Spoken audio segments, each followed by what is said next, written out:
When you think of handheld gaming, the first thing that probably come to your mind is the Game Boy, whether if it's the Game Boy Advanced or the Game Boy Color. Some of y'all probably think of the DS, or if you some young nigga who was just born yesterday, you probably still breastfeeding, you probably think of the Nintendo Switch. But I think of the PSP, which is the peak handheld gaming experience in my opinion. I think the best thing about handheld gaming is how convenient it is. Being able to carry these small consoles around in your pocket, pull them out and play whatever game you want on the go, regardless of where you are, whether if you at school, you on a road trip, you on a bus, you in a car, or at your friend's house, or even outside chilling with your boys. Now me personally, I never actually had a PSP, but I always wanted one. But I did own 2 Game Boy Advances. Now the thing about the Game Boy Advance is that it actually shares the same titles of a few games that I used to play in my childhood, like Need for Speed, Madden, or even WrestleMania 18, a game that I used to play on the GameCube. Now thankfully I never actually owned any of these games for the Game Boy, because if I did, I would have felt like I got scammed. Seeing as though the covers of these games is the exact same as the console, my little green ass would have thought I was getting the same game, but boy, that's not the case. Man, you boot these shits up, it look like you back in the 80s, bro. These look like straight mobile games. These insert 25 cent to play ass games. These one-up arcade machine ass games, my nigga. But thankfully when the PSP came out, that all changed. Launching in 2005, like I said earlier, this thing was really the ultimate handheld gaming experience. A lot of games that came out on the PS2 that will eventually be released on the PSP was almost exactly the same with just a few minor tweaks because of hardware limitation. But other than that, it was essentially the exact same game. Even the graphics were pretty good too for a handheld console that came out in 2005. Especially handling games like GTA, you'll be shocked how they fit such a big game on such a small screen. Now I done already told y'all how NBA Street is one of my favorite video games of all time, so imagine playing this on a handheld on the go anywhere I want to. As soon as you boot the game up and you in the main menu, you see the brown and orange colors with the art style being similar to NBA Street V3. Given the fact that this game is just a spinoff of NBA Street V3 mixed with NBA Street Volume 2, having NBA Street V3's artwork and graphics and literally the exact same gameplay mechanics as NBA Street Volume 2 down to a T.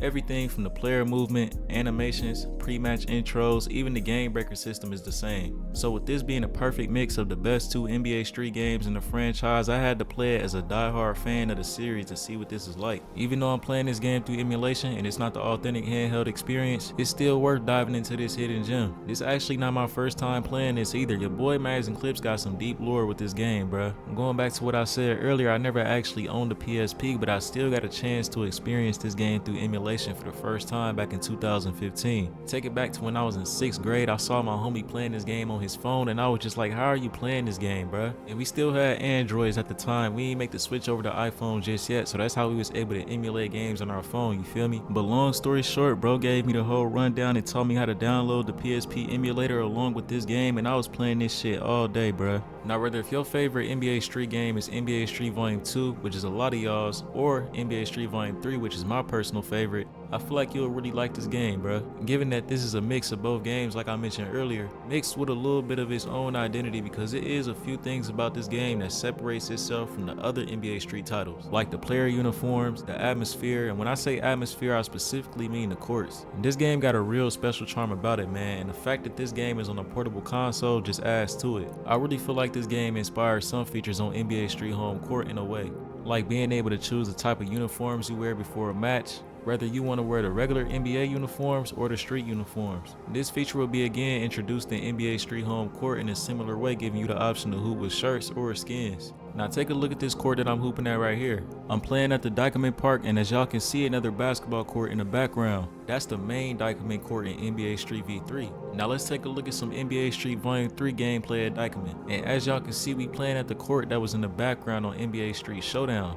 Now the reason why I'm bringing this up because this same feature is on NBA Street Home Court, how you can play at different courts in the same park, and it's more dynamic on home court because that game is on the next gen console with better hardware. Still somehow NBA Street Showdown manages to be more in depth, having features like create a team, which is missing in NBA Street Home Court. Even the clothes selection is better, no preset outfits, and I get to actually wear street clothes. Even having mini games in here too, like arcade shootout and shot blocker. You really gotta commend EA for the effort. It's a shame that this is more in depth than the game that came out on a 7th generation console. Let's talk about the atmosphere and the aesthetic of this game though. I love how the courts look on this game, bruh. Granted, they are the same courts as NBA Street V3, just retouched and honestly better. In fact, some courts actually take place in a different time of the day than they do in the original game. Overall, giving every single court a brand new vibe. Some parks that you see on NBA Street V3 that you originally play at during the day, like McGregor Park, the Hawk, and the Cage, those courts now take place at nighttime on this game.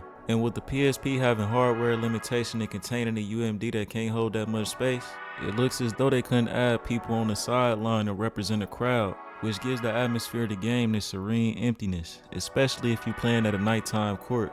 It gives out the vibes of you having late night hoop sessions with your boys, or pulling up to the park and hooping at like 5 or 6 o'clock a.m. with nobody outside, the sound of birds chirping, the smell of dewy grass with humidity in the air. That's the vibes that I get from this, and I actually like it. It's quite peaceful. This game, along with other NBA Street games, got a real special place in my heart, bruh. And I just felt like I had to make a video on this game because I ain't seen nobody on YouTube do it. But anyway, I hope y'all boys enjoyed watching this. This is a little short video today. If y'all ever played this game, feel free to share your experience with me in the comments, man. But with that being said, if you was rocking with today's video, make sure y'all boys drop a like. Also hit that sub button if you're new to the channel, man. But anyway, I'm out. I'm gonna catch y'all boys on the next video.